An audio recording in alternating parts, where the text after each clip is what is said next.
Paramahansa Yogananda, Autobiografia de um Yogi, capítulo 21, continuação, visitamos a Caxemira. As antigas e majestosas sequoias de Yosemite, que avançam em imensas colunas pelas alturas insondáveis do céu, são catedrais verdes projetados na natureza com maestria divina. Embora no Oriente existam cachoeiras maravilhosas, nenhuma se compara à beleza torrencial de Niágara, junto da fronteira com o Canadá. As Mammoth Caves no Kentucky e as Carlsbad Caverns no Novo México, com suas formações rochosas coloridas em forma de agulhas, são como um fantástico reino encantado. As longas estalactites espiraladas que pendem dos tetos das cavernas e se refletem nas águas subterrâneas oferecem à imaginação das pessoas um vislumbre de outros mundos.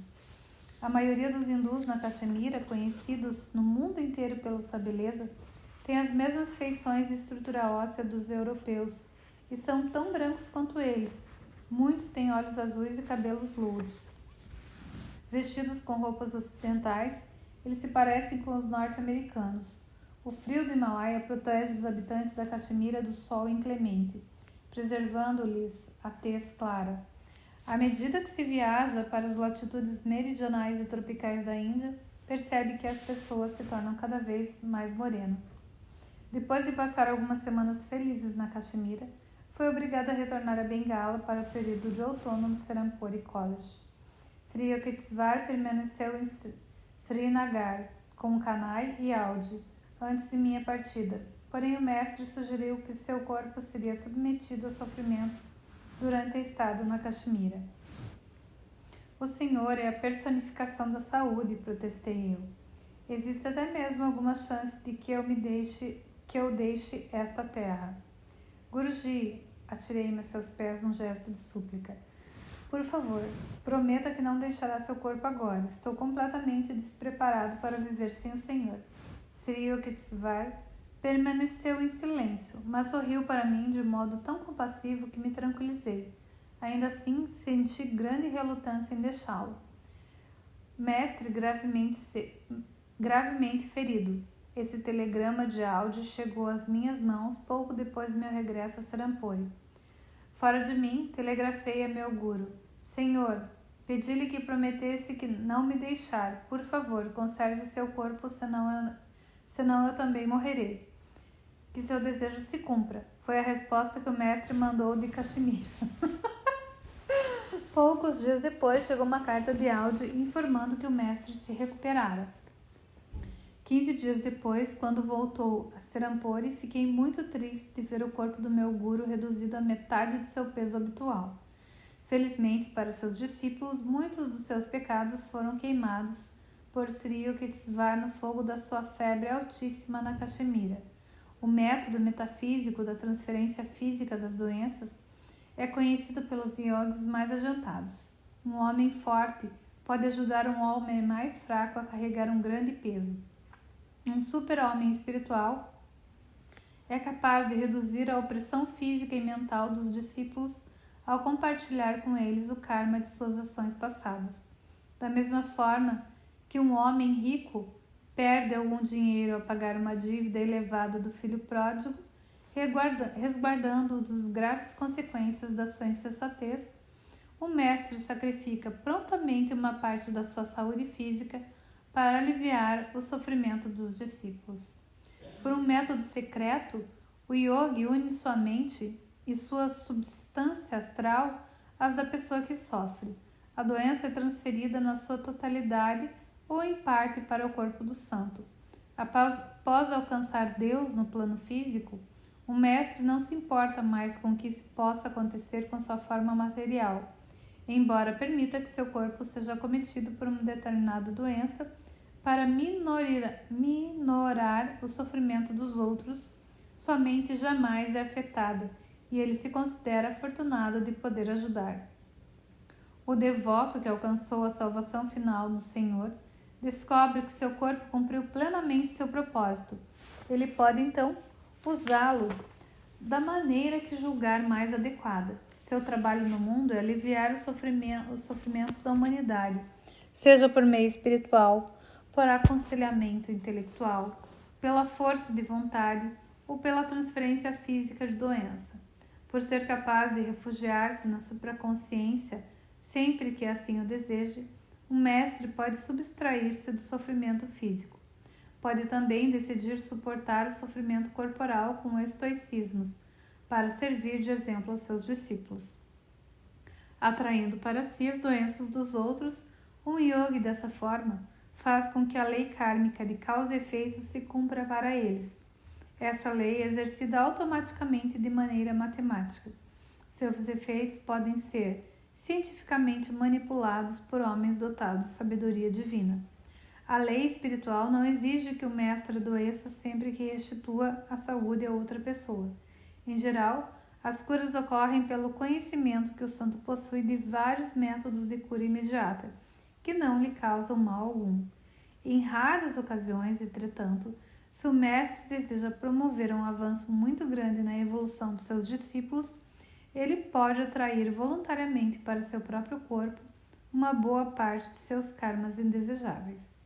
Jesus sacrificou-se para resgatar os pecados de muitos.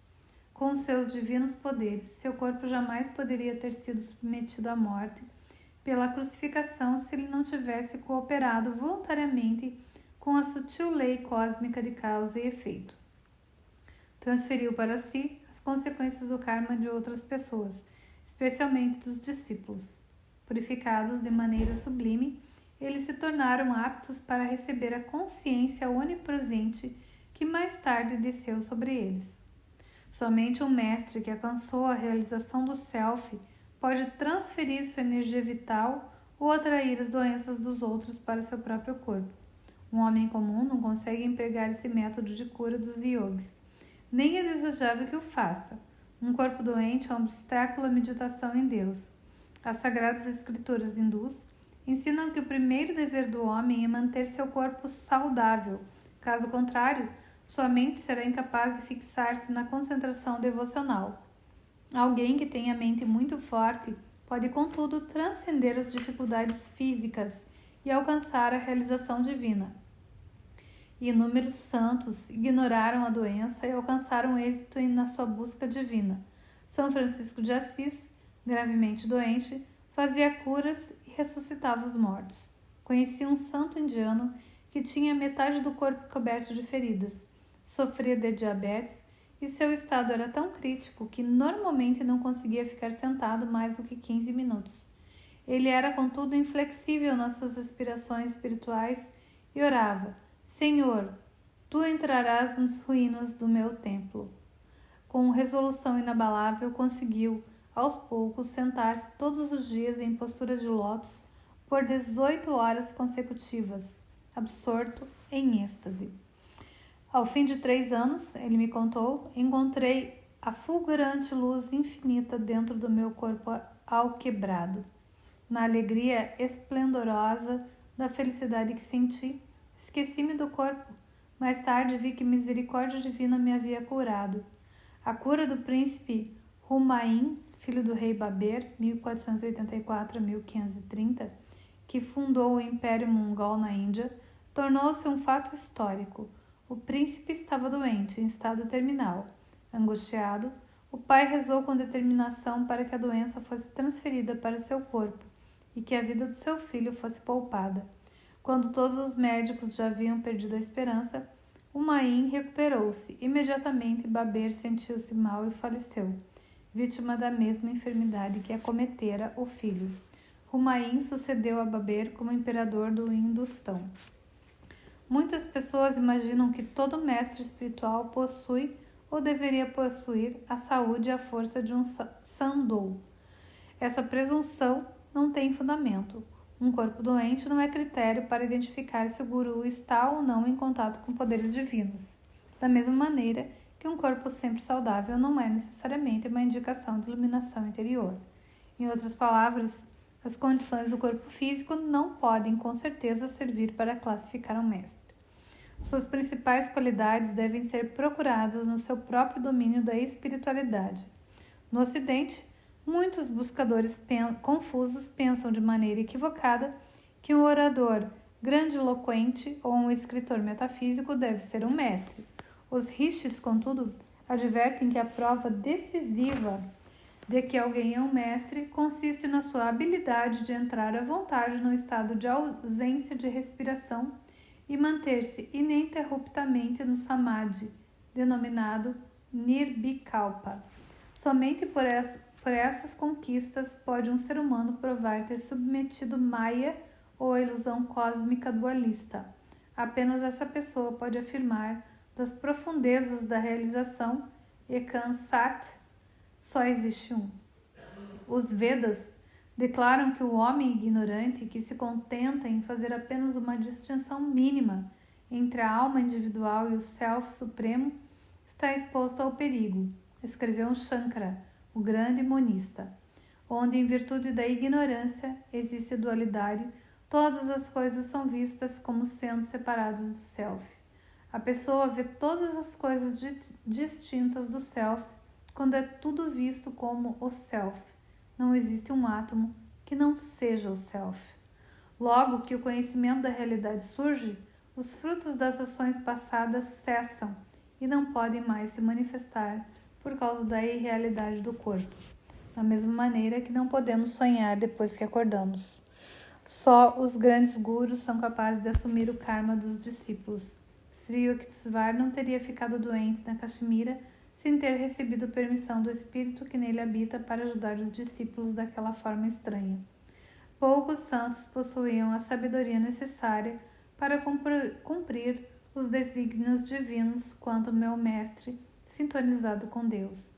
Quando tentei dizer o quanto sentia por meu guru estar tão abatido, ele disse bem-humorado: tudo tem seu lado bom. Agora vou poder voltar a usar algumas ganges, camisetas pequenas, que eu não usava há anos.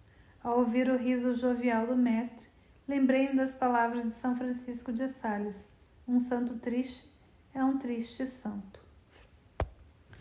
E aqui a gente termina a visita a Caxemira, mais um capítulo. E aprendemos mais alguma coisa sobre os santos e sobre os Vedas, né?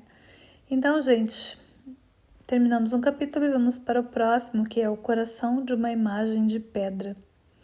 E é engraçado porque eu estava falando exatamente disso, que tudo tinha vida, né? As pedras têm vida, tudo tem vida. Tudo, ou tudo é de Deus ou nada é. É isso que a gente tem que lembrar. Tudo ou nada. Eu posso ver Cristo em todos os seres. Mas se eu enxergar Cristo em algumas partes apenas, eu estou sendo dualista. Ou ele está em tudo, está na unidade, ou ele não está em nada. Então, bom dia a todos vocês e fiquem na paz de Deus.